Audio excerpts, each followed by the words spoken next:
On Sunday, April 25th, shortly after 2 a.m., several 911 callers reported a shooting at the Plaza Centro parking garage downtown. Tucson Police officers responded from Operations Division West, the K-9 unit, and the Air unit. They discovered 52-year-old Mark Edward Doe near a garage exit, suffering from gunshot trauma.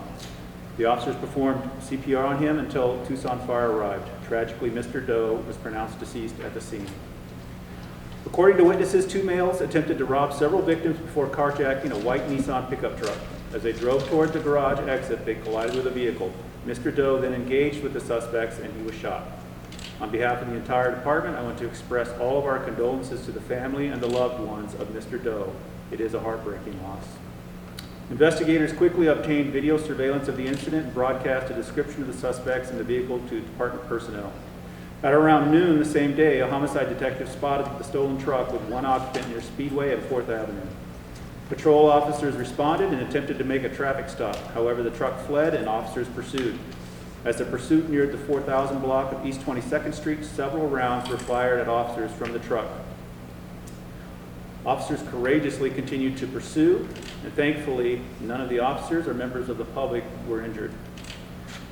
The suspect sped off to a parking lot in the 5100 block of East 22nd Street, where he abandoned the stolen vehicle. Officers received information that he had fled on foot into a nearby apartment complex. TPD SWAT personnel responded and searched the area with the assistance of the Air unit, K-9 unit, and multiple patrol officers, but the suspect was not located at that time.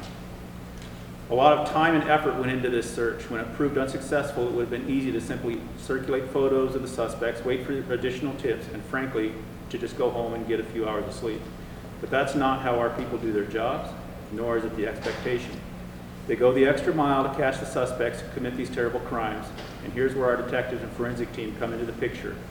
Chief Strader? That's right, Kevin.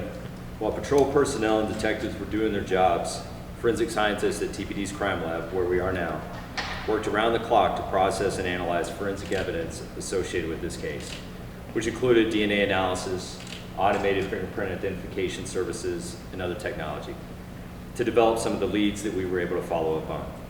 We're fortunate to have these resources and this level of teamwork to serve our community.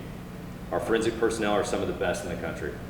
Tucson residents have invested in these specialists as well as in the resources we have available in our crime lab, and cases like this show how significantly that investment has paid off. Detectives in the Investigative Services Bureau obtained and reviewed surveillance video, conducted interviews, and worked all the forensic leads, which ultimately led to the arrest of one of the suspects, 21-year-old Luis Alberto Garcia, who was taken into custody without incident at a hotel on Monday night, April 26, at approximately 10:30 p.m. by Operation Division West Community Response Team with the assistance of SWAT. Forensic analysis continued to play a huge role in the case from that point forward. The stolen vehicle and its contents were further analyzed, which helped lead investigators to the second suspect. Late last night at approximately 9:30 p.m., homicide detectives made contact with the second suspect at a residence, 19-year-old Alexis Diaz, who was taken into custody with the assistance again of Operations Division West Community Response Team and tactical units. This investigation is ongoing, so I'm sure you'll understand that we can't release all the information we have as of yet. But the community should feel confident that there are no other suspects outstanding. The community should also know that TPD brings to bear all its resources on homicide investigations. That's part of the reason why we have such a high rate for solving homicides here, close to 80%, as a matter of fact, well above the national average, and meaning that you will be held accountable here in Tucson. Officers, detectives, and specialists worked around the clock to solve these crimes and take the perpetrators off the street safely and quickly as possible. Chief Magnus and the two of us want to recognize the work of all TPD personnel on this case. And the Investigative Services Bureau specifically, especially want to take the time to recognize Sergeant Marco Barboa, Sergeant Scott Haynes, Detectives Pat Robinson and Scott Alskog from the Homicide Unit, and all the other dedicated members of the Homicide Unit, as well as the latent print and DNA units from the Crime Lab and Crime Scene Specialist. Turn it back over to Kevin.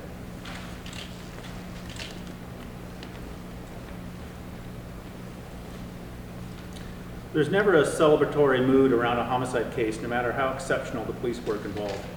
We always have the victims and their loved ones in mind. We also examine each case to determine how to reduce the possibility of a similar crime occurrence in the future. That said, I'll throw in my thanks and gratitude to the responding patrol officers, Operations Division West Community Response Team, and the TAC officers from the Patrol Services Bureau. These investigations are complex and costly. To be successful, they depend on seamless teamwork between the investigators, patrol, and forensics. We have that here at TPD, and I'm extraordinarily proud of the work of our detectives, officers, and the professional staff that continue to do this work on a daily basis.